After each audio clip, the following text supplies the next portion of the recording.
to Greenkill's Words Carry Us. Thank you Welcome, very Bruce. much for having me. The first note I had from our conversation is you said, Woodstock is not just a place. Yeah, it's not just a place. It's a wonderful history, just an extraordinary history that goes back, in terms of the work that I've been doing more to the early 20th century.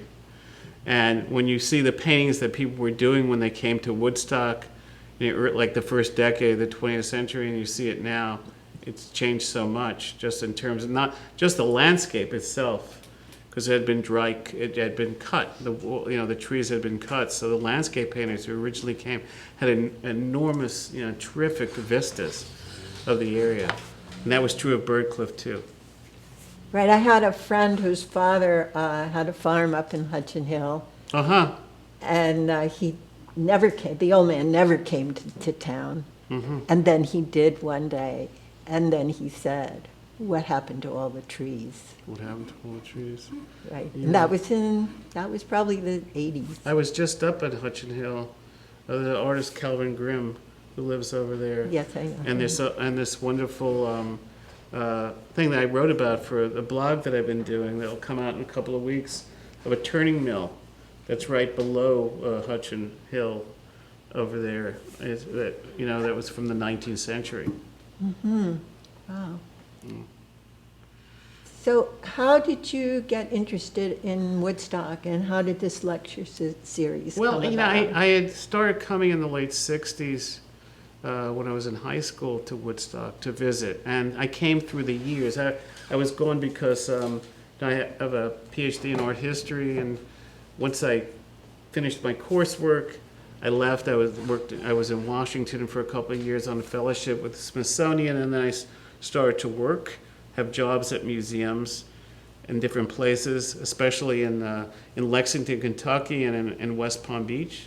I also worked in Miami for a while, and so I didn't come back for a little bit. But when I got a job in New York City in 1990, I came back for a visit because I had done an exhibition with Tom Wolfe and Franklin Reelman back, I think it was 83, 84, somewhere about that time, on Yasuo Kuniyoshi.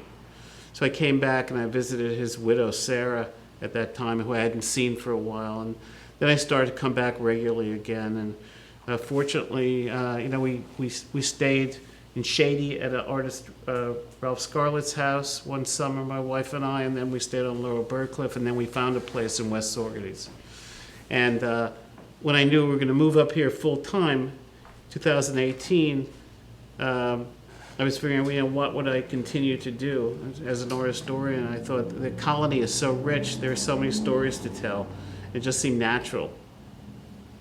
So how does the lecture series relate to your ongoing interest in the art colony? This year the lectures are on the sculptors, some of the sculptors of the historic art colony. The first 2 years, I gave 4 lectures in 2018 live at the Woodstock Artists Association and Museum, and the same thing the second year. And those were all either on painters, printmakers.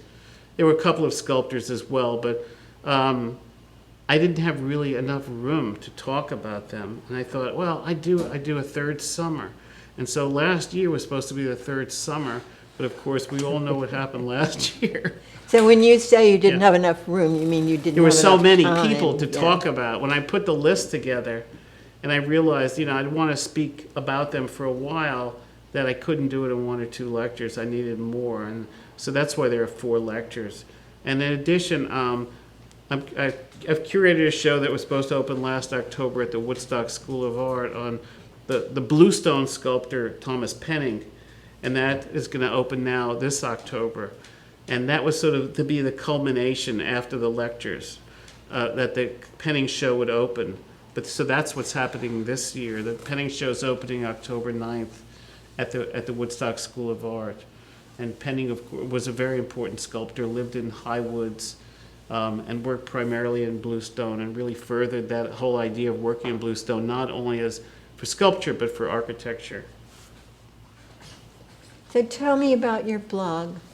My blog. So, and I had various ideas of where I wanted to take the projects that I've been doing, and then, and honestly, I was really concerned about just the effect of COVID and not being able to go out, and I thought, well, I could really amuse myself by creating a website and creating a blog. It would give me an opportunity to publish. And I've used some of the material in the lectures to get it out there in terms of being on the page or on the internet screen or the computer screen. And then I've researched a lot of topics too. And I just could follow my trail, what I was just interested in, what I thought should be done. And some of these artists, I mean, I wrote a 2-part piece about an artist named Walter Goltz. Relatively few paintings of him has even surfaced, even though he was a busy artist, during the course of his career, and was instrumental in the Art Students League presence in Woodstock, from 1906 to 1922. Was sort of responsible for overseeing the building of the great dormitory that they had there, as well as a studio that the school used. And who knew anything about Walter Goltz? And it was a topic that I began to investigate, and I realized after a while the only way I was going to find out more was if I found family. It was a limitation, and so it kind of drove me to find family, and I did. I found Goltz family, and in a few cases I found artist families, because the information that was out there was so limited that the only way I could hope to try to tell the story more fully is to find. And were these families in Woodstock or other places in the Well, country? I mean, there are quite a few families of artists that remain in Woodstock. Yes. And that's one of the great things. And I call it a living history, because the community is still kind of alive to it, and the houses, people are still living in some of the houses that they're artists' descendants, or they're living around the area. And it's great to be able to meet them, and sometimes they have works by them, or they'll have papers, or they'll certainly have stories, or they'll have photographs. That's one of the wonderful things. People say, oh, I can't remember this. I said, do you have photographs? And they'll pull out all these photographs.